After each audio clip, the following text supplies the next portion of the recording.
You really wanted to make this fun for horror fans. Was that the inspiration here? Yeah, I mean, we had made a horror thriller that was a very serious film that ended up being a very bad experience. I'm proud of the film, but just making it was really tough. So finishing that, I just got all my friends together. We've made a lot of shorts in the past and played, around the circuit, and I was like, I just want to get back to like why I'm making movies and what I love about this. So my writing partner and I and our company is like, let's just make a low-budget horror comedy thing.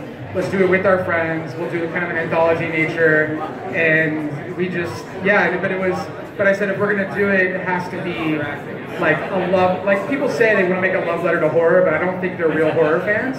And like we're real horror fans. Well, I think you can tell that from the very opening. The opening segment, can't you? I mean, it's very fun, it's very loving, but it's still meta, and I think I got that vibe right away. Okay, cool. Yeah, I mean, when your cold open is a segment called Cold Open, right. It's about cold opens. You know, you gotta know what you're in for. Yeah, I mean, it was just about getting back to what we love, and the idea is I go to festivals all the time. I'm actually just going festival to festival right now with this film, and.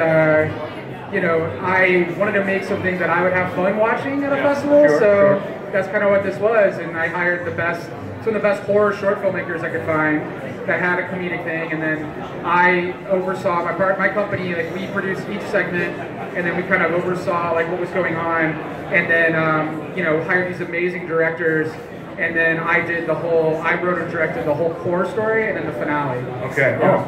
Okay. Also, I gotta tell you, I'm kind of a nerd for titles. I think Scare Package is a great title. Well, I mean, it's funny. The original title was Tropes.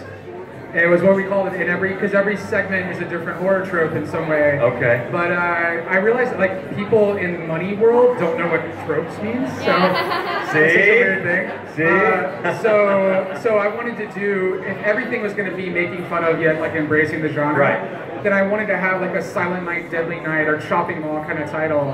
So I was like, okay, Scare Package, yes. And well done. My girlfriend this time to come up with it, and yeah, it's fun. Okay. It's meant to be fun. Well done. Okay, who's got a question? I do.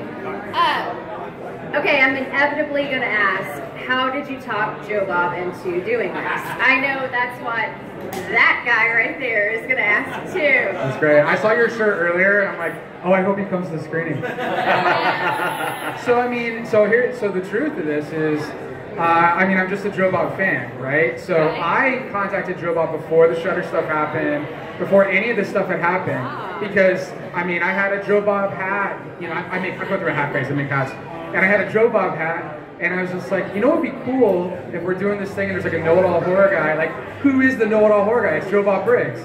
And then I wrote in the script, and so many people read it like, who's Joe Bob Briggs? Like that happened.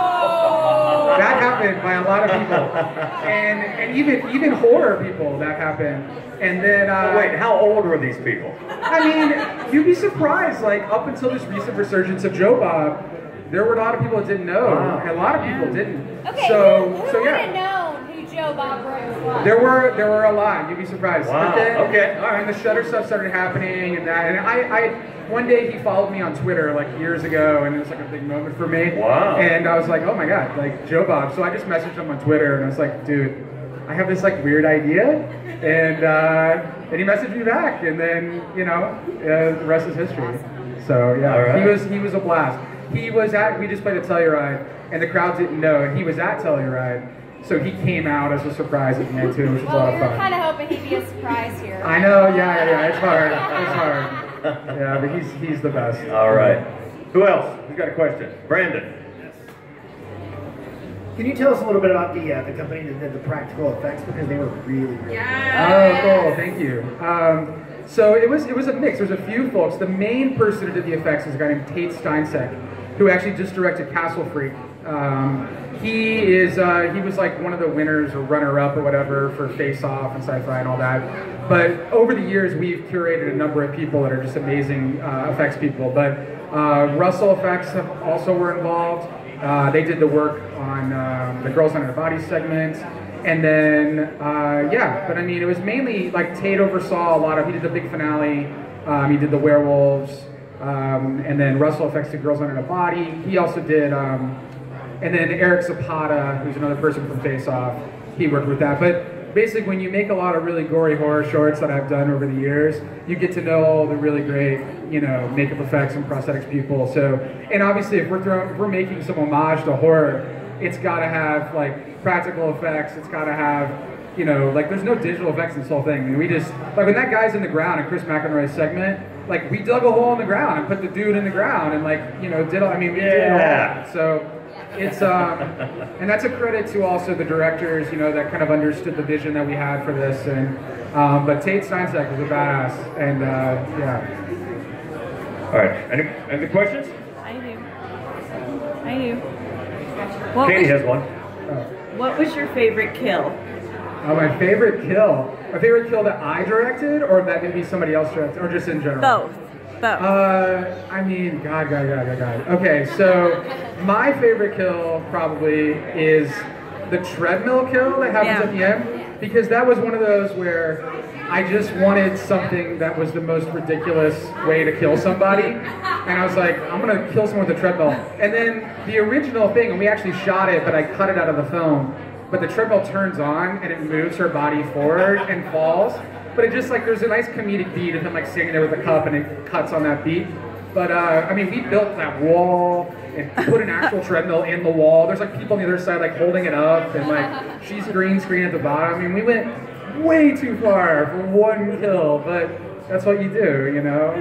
Because I love, you know, again, like Friday the 13th, obviously I have like Friday the 13th tattoo and the Corey Feldman stuff and everything at the end, like all of that is so important to me. And like that was a movie that, like Friday the 13th Part 4 meant a lot to me as a kid. So, and the kills, like we used to always talk about our favorite kills in Friday the 13th, and you know, that was a topic we always had. So I'm like, I want to have fucking cool kills, you know? So we did, and all of them are just, Anthony Cousin's segment, which is the guy that keeps coming back again and again and again. Every kill they did on him was just great, too. But I don't know, they're all fun. I love killing people. I kill my friends. You can't see it, but you have this incredibly fiendish smile as you're talking about those kills. You know, there's a rite of passage, as a lot of filmmakers are here, when you get to kill your friends. And it's a cathartic sometimes and wonderful experience. And I love it. Yeah, there's a lot of people that I love killing. Well, you can tell. Aaron Koontz right here. Congratulations for the win. Great work. Thanks for coming to Nightmares. And thank you, everybody.